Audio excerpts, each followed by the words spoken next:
وعلیکم السلام ورحمۃ اللہ تعالی۔ الحمد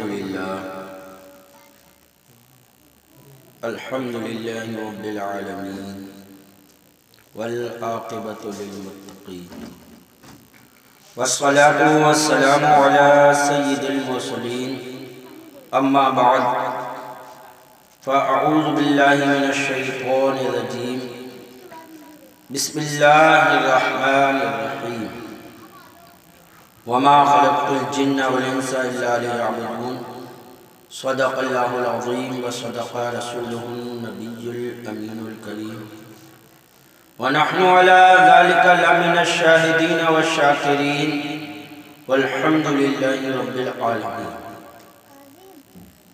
آئیے ہم اور آپ سب سے پہلے نہایت ہی عقیدت و محبت کے ساتھ آقا نامدار، مدینے کے تاجدار، دونوں عالم کے مالک و مختار جناب احمد مصطفیٰ محمد مصطفیٰ صلی اللہ تعالی علیہ وسلم کی بارگاہ بے کس پناہ میں درود پاک کی ڈالیاں نچھاور کریں۔ پڑھیے بآواز بلند اللہم محمد صلی اللہ علیہ وسلم نحن عباد محمد صلی اللہ علیہ وسلم صلاۃ و سلام علیک یا رسول اللہ یا نبی اللہ یا حبیب اللہ۔ جرم اشکوں سے دھو لیے ہوتے، جرم اشکوں سے دھو لیے ہوتے، یاد سرور میں دھو لیے ہوتے۔ جرم اشکوں سے دھو لیے ہوتے، یاد سرور میں رو لیے ہوتے، اور ان کی چوکھٹ پہ رکھ کے سر اپنا موت کی نیند سو لیے ہوتے، ان کی چوکھٹ پہ رکھ کے سر اپنا موت کی نیند سو لیے ہوتے۔ حضرات محترم، رونا یہ ایک فطری چیز ہے۔ انسان کی آنکھ سے آنسو نکلتا ہے۔ کبھی انسان کو کوئی غم لاحق ہوتا ہے تو اس کی آنکھ سے آنسو جاری ہو جاتے ہیں۔ اے بچوں خاموش بیٹھو۔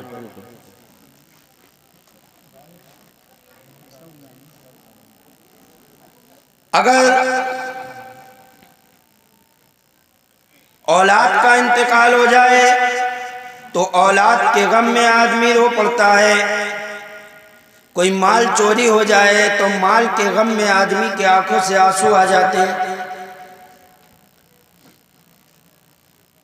یہ فطری چیز ہے کہ انسان کو کوئی غم لاحق ہوتا ہے تو وہ روتا ہے۔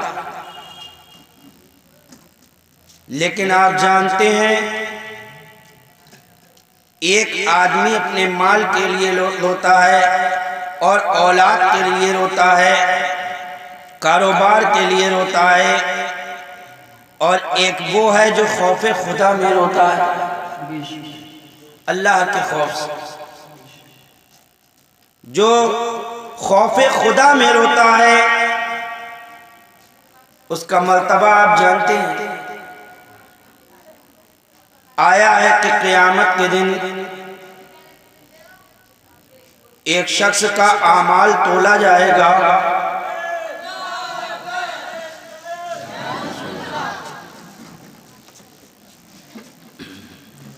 نعرہ تکبیر، نعرہ تکبیر، نعرہ تکبیر، نعرہ رسالت، نعرہ غوثیت، مسلک اعلیٰ حضرت جشن غریب نواز، جشن خواجہ غریب نواز شہزادہ حبیب ملت حضرت حسین میاں صاحب قبلہ، حضرت حسین میاں صاحب قبلہ شہزادہ حبیب ملت حضرت حسین میاں صاحب قبلہ۔ نعرہ تکبیر، نعرہ رسالت، مفتی عرفان تحصیل صاحب قبلہ، مفتی عرفان تحصیل صاحب قبلہ جشن خواجہ غریب نواز، خواجہ کا ہندوستان، ہندوستان کا سنی مسلمان۔ نعرہ تکبیر، نعرہ رسالت۔ السلام علیکم۔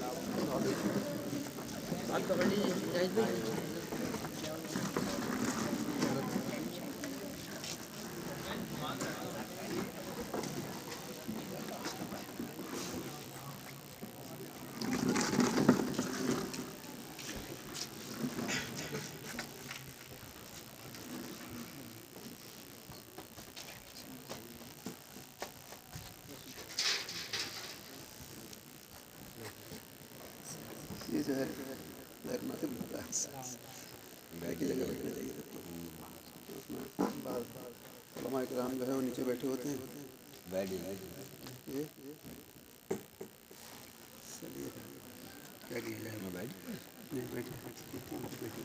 ماشاء اللہ سبحان اللہ. آپ حضرات اپنی ماتھے کی نگاہوں سے دیکھ رہے ہیں شہزادہ حبیب ملت حضرت حسین صاحب قبلہ تشریف لا چکے ہیں. آپ حضرات ان کا انور کا دیدار کرتے رہیں اور اپنی نیکیوں میں اضافہ کرتے رہیں. کلمہ طیبہ قبول کیجئے. لا الہ الا اللہ محمد رسول اللہ صلی اللہ علیہ وسلم. تو میں عرض کر رہا تھا کہ رونا یہ ایک فطری چیز ہے. آدمی کبھی مال کے لیے روتا ہے، کبھی کاروبار کے لیے روتا ہے، کبھی اولاد کے لیے روتا ہے. کوئی بھی غم لاحق ہو تو آدمی کی آنکھوں سے آنسو نکل جاتے ہیں. لیکن کیا آدمی خوف خدا سے روتا ہے؟ اللہ کے خوف سے رونے والوں کا کیا مرتبہ ہے؟ میں بتا رہا تھا کہ آیا ہے قیامت میں ایک شخص کو لایا جائے گا اور اس کے نامہ اعمال کو تولا جائے گا تو اس کا گناہوں کا پلہ جو ہے وہ بھاری ہو جائے گا. حکم ہوگا کہ اس کو جہنم میں ڈال دیا جائے.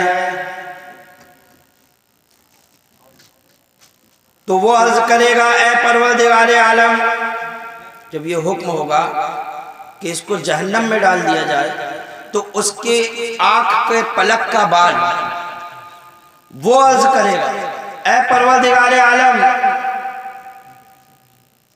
تیرے رسول نے فرمایا ہے کہ جو خوف خدا سے روئے گا اس کو جہنم کی آگ نقصان نہیں پہنچائے گی. اے پروردگار عالم، یہ بندہ تیرے خوف سے ایک مرتبہ تھوڑا ہی صحیح لیکن رویا گا. تیرا خوف اس کے دل میں آیا تھا، اس کی آنکھ سے آنسو نکلا تھا. اللہ تبارک و تعالی کا دریائے رحمت جوش میں آئے گا اور فرمائے گا اے فرشتوں اس کو جنت میں داخل کر دو. جبریل امین علیہ الصلوۃ والتسلیم ندا کریں گے کہ فلاں ابن فلاں ایک پلک کے بال کی وجہ سے نجات پا گیا. اللہ کے خوف سے رونا. تو میرے بھائیوں، ہماری اور آپ کی آنکھ سے آنسو نکل جاتا ہے، لیکن ہمیں اور آپ کو چاہیے کہ اپنے دل میں خوف خدا پیدا کریں، اللہ کے خوف سے رویا کریں. اللہ کا خوف ہمارے دل میں آنا چاہیے. کوئی بھی کام کرنے سے پہلے ہم یہ دیکھیں کہ ہمارا پروردگار عالم اس سے راضی ہے یا نہیں. میں نے جس آیت کریمہ کی تلاوت کا شرف حاصل کیا اس میں ہمارا اور آپ کا پروردگار عالم ارشاد فرماتا ہے وَمَا خَلَقْتُ الْجِنَّ وَالْإِنسَ إِلَّا لِيَعْبُدُونَ. ہم نے جنوں اور انسانوں کو صرف عبادت کے لیے پیدا کیا.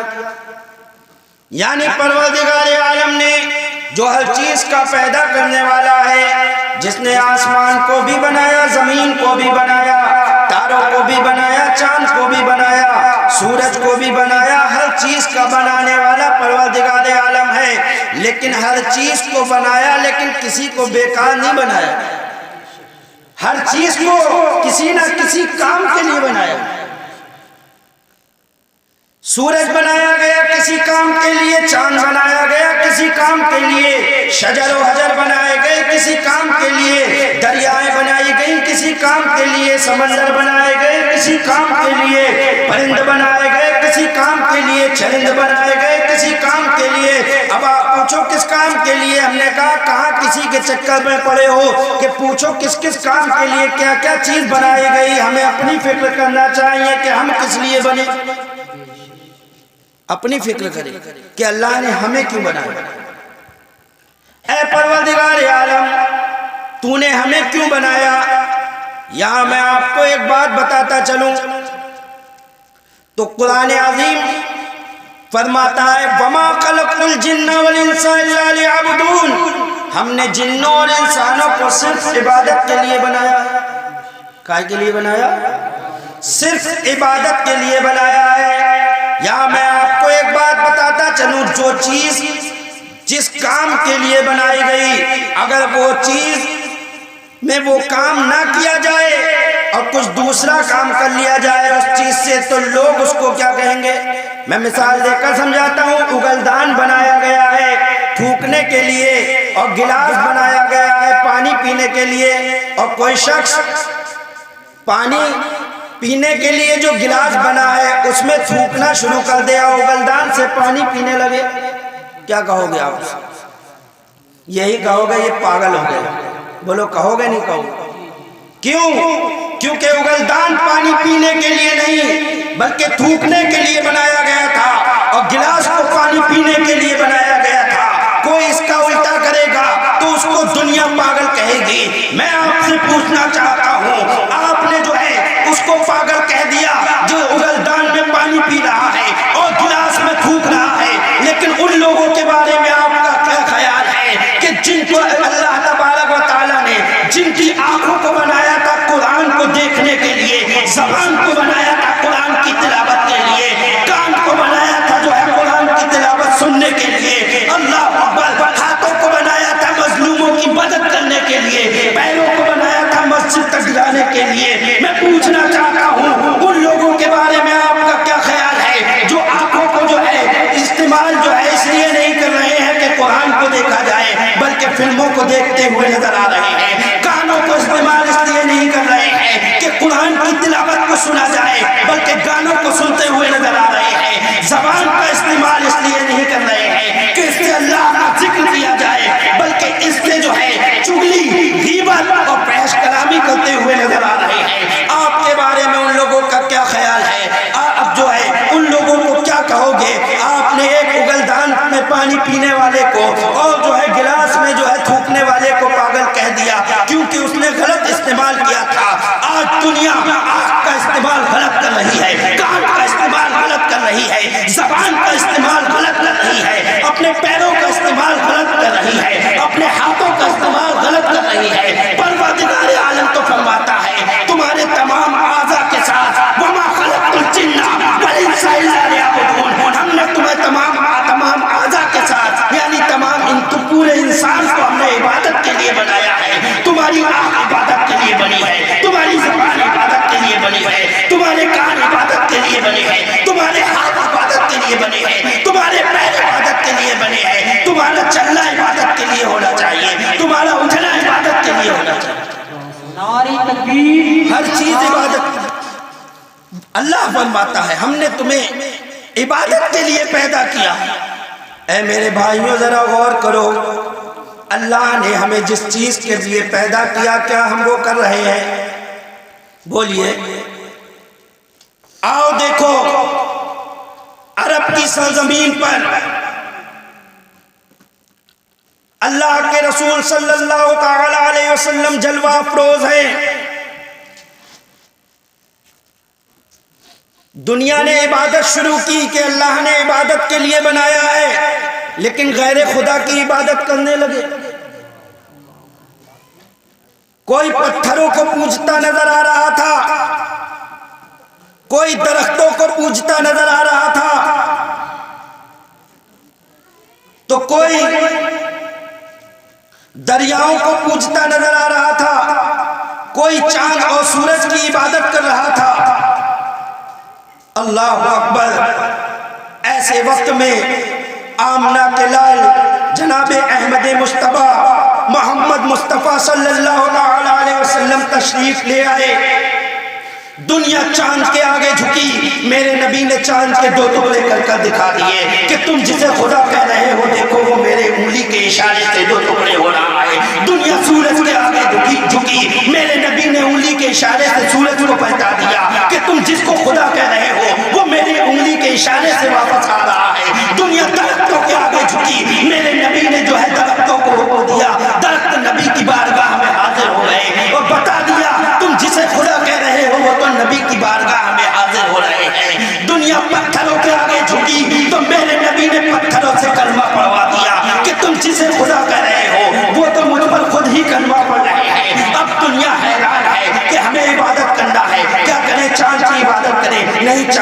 نبی کے اشارے سے جو ٹکڑے ہو رہا ہے. سورج کی عبادت کرے نہیں, سورج تو نبی کے اشارے سے پلٹ رہا ہے. پھر کیا کریں؟ پتھروں کی عبادت کرے نہیں, پتھر تو نبی کے اشارے پر صلاۃ و سلام پڑھ رہے ہیں, نبی پر صلاۃ و سلام پڑھ رہے ہیں, اور نبی کے اشارے پر کلمہ پڑھ رہے ہیں. اللہ اکبر. کیا درختوں کی عبادت کرے نہیں, درخت بھی نبی کے اشارے پر چلا آ رہا ہے. پھر کس کی عبادت کی جائے, کس کے آگے اپنی پیشانی کو جھکائی جائے؟ عرب کے لوگ پریشان ہیں لیکن دیکھ رہے ہیں اللہ کے رسول صلی اللہ علیہ وسلم کی پیشانی سجدے میں پڑی ہے. دنیا نے دیکھا اتنا باکمال رسول ہے اور سجدے میں سر رکھا ہوا ہے. یہ بھی کسی کے آگے جھکا ہے؟ کیا چاند کے آگے جھکا ہے؟ نہیں جھک سکتا. چاند کو تو 2 ٹکڑے خود ہی کیا ہے. کیا سورج کے آگے جھکا ہے؟ نہیں جھک سکتا. سورج کو تو خود ہی اشارے سے پلٹایا ہے. کیا درختوں کے آگے جھکا ہے؟ نہیں, درختوں تو اس کے اشارے پر چلتے ہیں, وہاں بھی نہیں جھک سکتا. تو پھر کیا ہوا؟ کیا پتھروں کے آگے جھکا ہے؟ نہیں جھک سکتا. پتھروں نے تو خود ہی نبی کا کلمہ پڑھا ہے. ارے پھر یہ کس کے آگے جھکے ہیں؟ دنیا کہنے پہ مجبور ہو گئی اتنا باکمال رسول ہے, یہ کسی کے آگے نہیں جھکے گا. یہ جھکے گا تو اپنے رب کے آگے جھکے گا. لہذا جہاں نبی کی پیشانی جھکی ہے وہی اپنی پیشانی جھکا دو. اللہ کے رسول نے پیشانی جھکائی, ابو بکر نے پیشانی جھکا دی, حضرت عمر نے پیشانی جھکا دی, حضرت عثمان نے پیشانی جھکا دی, حضرت مولا علی نے پیشانی جھکا دی, حضرت بلال نے پیشانی جھکا دی, حضرت زید بن حارثہ نے پیشانی جھکا دی. وہ کہہ دیا کہ جہاں نبی جھکے ہیں وہی سر جھکا دو. ایک دیکھنے والے کا کہا مان لیا ہے, ایک دیکھنے والے کا کہا مان لیا ہے. ہم نے تجھے دل دے کے خدا بنا لیا.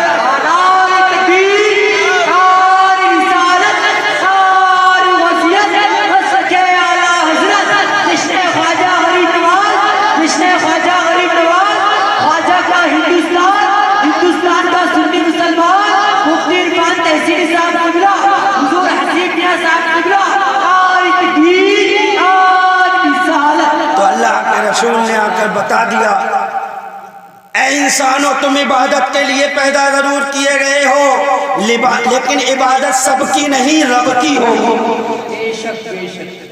عبادت سب کی نہیں رب کی ہوگی.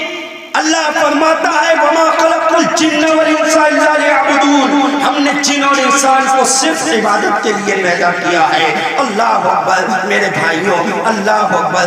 آج دیکھیے یہ ایک دنیا کا دستور ہے کہ ہر ادنا جو ہے وہ اعلیٰ پہ قربان ہوتا ہے. آپ دیکھیں زمین کو چیرا جاتا ہے دانے کے لیے اور دانے کو کھا جاتا ہے جانور, اور کیونکہ جانور جو ہے دانے سے اعلیٰ ہے, اور جانور کو کھا جاتا ہے انسان کیونکہ انسان جانور سے بھی اعلیٰ ہے.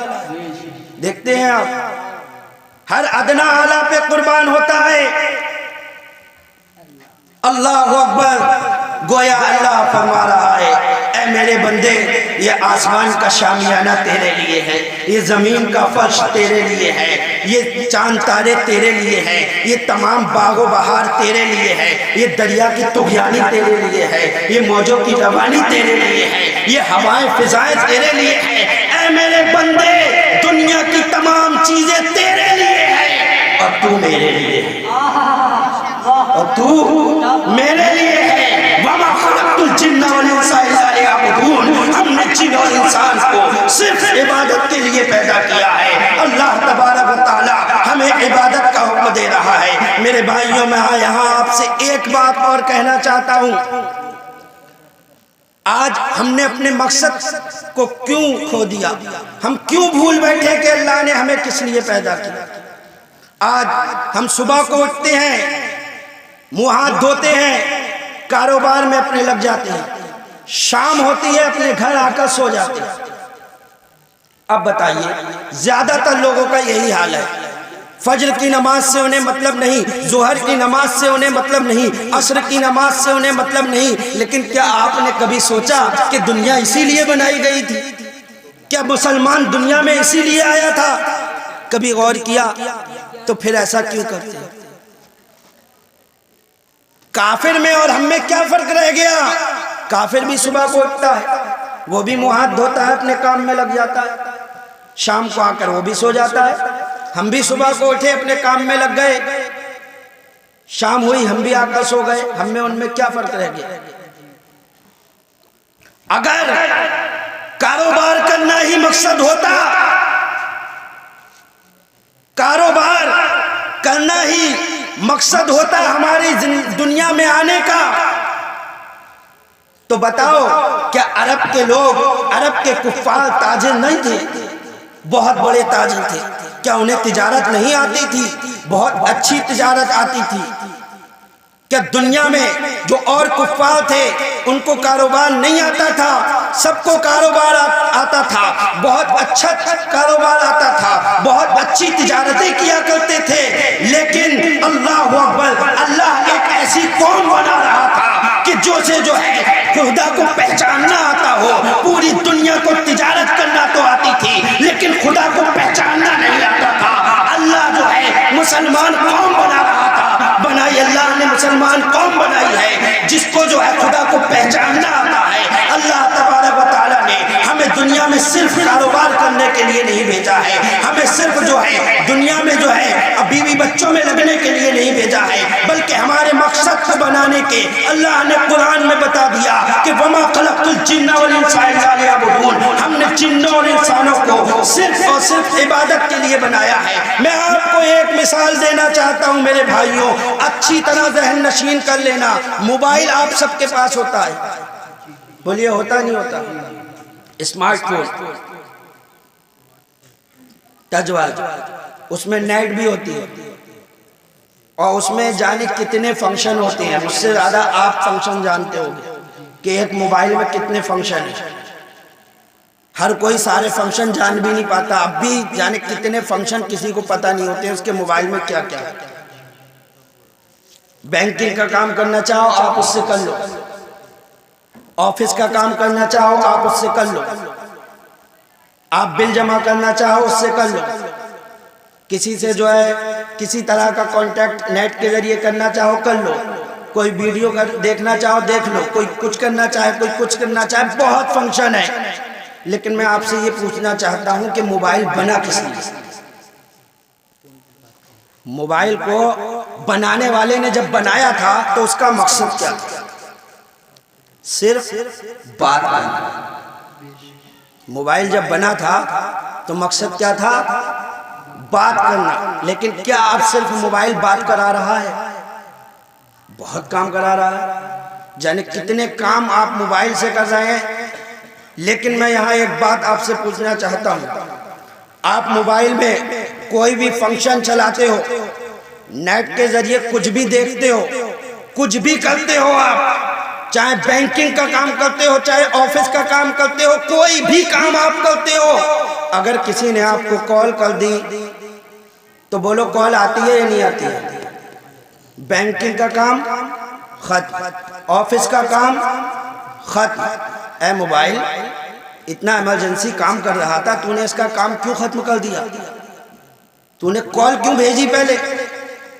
تو موبائل ہنس کر کہتا ہے نادان، میں کیا اپنے مقصد کو بھول جاؤں؟ میں کتنے ہی کام کر لوں، اگرچہ میں بینکنگ کا بھی کام کروں گا، میں آفس کا بھی کام کراؤں گا، اور جانے کتنے کام میرے ذریعے ہو جائیں گے، لیکن میرا بنانے والے کا مقصد بات کرانا تھا۔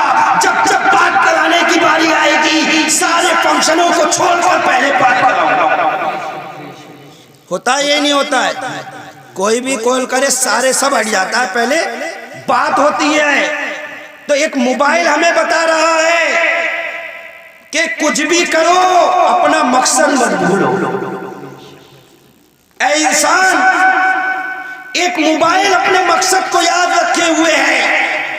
میں تجھ سے کہتا ہوں، تجھے کہیں پارٹی میں جانا ہے جا، تجھے کسی فنکشن میں جانا ہے جا، تجھے کاروبار کرنا ہے جو جائز کر، تجھے اور بھی کوئی جائز کام کرنا ہے تو کر لے، تجھے کہیں جائز طور پہ گھومنا ہے تو گھوم لے۔ اللہ گھومنے جائز طور پر گھومنے سے منع نہیں فرماتا، اللہ جائز فنکشنوں میں جانے سے منع نہیں فرماتا، اللہ تبارک و تعالیٰ کاروبار میں لگنے سے منع نہیں فرماتا۔ اللہ اکبر۔ اے میرے بندے، اللہ فرماتا ہے جو چاہو کرو، لیکن جب عبادت کا وقت آ جائے تو اللہ کی عبادت کرو۔ جب مسجد میں منادی پکارے حی علی الصلاۃ، آؤ نماز جیسے موبائل نے سارے کام چھوڑ کر بات کرائی تھی، ایسے ہی آپ کاروبار میں لگے ہو تو کاروبار چھوڑنا پڑے گا، آپ کسی فنکشن میں ہو تو فنکشن چھوڑنا پڑے گا، آپ کسی پارٹی میں ہو تو پارٹی چھوڑنا پڑے گی، آپ بچوں میں لگے ہو تو بچوں کو چھوڑ کر آنا پڑے گا۔ کیوں؟ آپ کا مقصد عبادت ہے، آپ سب کچھ کر سکتے ہو، لیکن جب مقصد کی بات آئے گی تو سب کام چھوڑ کے پہلے اپنے مقصد کو پورا کرنا ہوگا۔ وَمَا خَلَقْتُ الْجِنَّ وَالْإِنسَ إِلَّا لِيَعْبُدُونِ، ہم نے جن اور انسان کو صرف عبادت کے لیے پیدا کیا۔ میرے بھائیوں، آ رہی ہے نہیں آ رہی سمجھ؟ تو عمل کون کون کرے گا؟ یہ انشاءاللہ وہ لوگ جو پڑھتے ہیں وہ تو اٹھائیں گے، جو نہیں پڑھتے ہیں وہ پکا ارادہ کریں۔ ہمارے حاجی جی وغیرہ یہ تو سب پڑھتے ہی ہیں، جو نہیں پڑھتے ہیں وہ ارادہ کر لیں کہ واقعی ہم اپنے مقصد کو بھولے ہوئے ہیں۔ آج ہم پر کوئی مصیبت آتی ہے تو ہم کہتے ہیں اللہ ہماری مدد نہیں کر رہا ہے، چھوٹتے ہی کہہ دیتے ہیں لوگ، اتنی دعائیں کر رہے ہیں کوئی مدد ہی نہیں آ رہی۔ یہ بات ہاں کہ کون سا گناہ ہو گیا؟ پورے صبح سے شام تک گناہوں میں ڈوبے ہوئے ہیں، اور کون سا گناہ ہو گیا؟ جس کو اپنے گناہ یاد نہیں وہ توبہ کیا کرے گا؟ حضرت گناہ یاد ہو تبھی تو بندہ توبہ کرے گا، وہ تو یہ کہہ رہی ہے ہم گناہ گار ہیں ہی نہیں۔ توبہ کب کرے گا آدمی؟ جب یہ کہے گا کہ میں گناہ گار ہوں۔ جو کہہ رہے ہم سے کون سا گناہ ہو گیا، تو یعنی تجھ سے کوئی گناہ ہی نہیں ہوا تو توبہ پھر کائی کی کرے گا؟ کبھی نہیں کرے گا۔ یہ حضرت نے صحیح کہا، یہی کہتے ہیں چھوٹتے ہی، ارے ہم سے کون سا گناہ ہو گیا ہماری دعا قبول نہیں ہوئی۔ سر سے پاؤں تک گناہوں میں ڈوبا ہوا ہے، داڑھی تمہارے چہرے پر نہیں، کہہ رہا ہو کون سا گناہ ہو گیا؟ اسلامی لباس تمہارا نہیں، گھر کا ماحول اسلامی تمہارا نہیں، نماز ایک وقت کی نہ پڑھو، پھر کہو کون سا گناہ ہو گیا؟ جسے یہی نہیں پتا کہ کون سا گناہ ہو گیا، میرے بھائیوں وہ توبہ کیا کرے گا؟ جانتے ہو شیطان کو اللہ تعالیٰ نے بہت طاقت دی، شیطان بہت خوش ہوا کہ ہاں میرے پاس بہت پاور ہے، میں بہکاؤں گا اللہ کے بندے کو۔